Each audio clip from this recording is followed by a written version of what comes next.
Alhamdulillah kita melihat masyarakat sangat merespon kedatangan Bapak Gubernur dengan pandang. Terima kasih banyak atas bantuan dalam rangka meringankan beban kepada seluruh masyarakat yang terkena dampak banjir.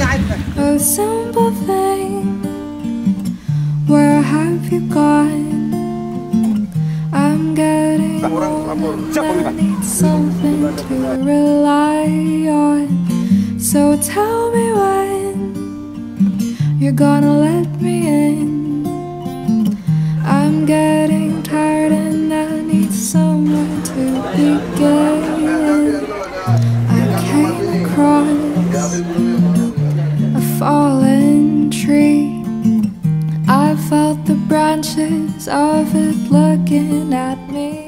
Di sini kami bersama Bapak Pangdam, Panglima Kodam 14 Hasanuddin, Bapak Majen TNI Toto Imam dan juga seluruh pejabat utama, dan tentu datang juga untuk bahu-membahu bersinergi.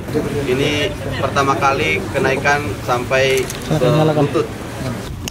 Kami memberikan beberapa bantuan termasuk di wilayah pengungsian kami, termasuk membagi perahu-perahu yang bisa mencapai lorong-lorong yang sifatnya untuk evakuasi warga yang akan bergerak ke wilayah pengungsian.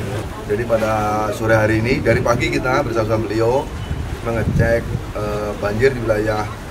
Jadi sesuai dengan instruksi pimpinan dari Panglima TNI maupun Bapak Kasab, memang kita harus membantu pemerintah daerah. Dan kita dalam laporan pada Pak Gubernur, baik personel, alutsista semua siap untuk membantu sehingga masyarakat yang terdampak bencana banjir tidak merasa sedih. Mereka harus tetap senang, kita bantu semua.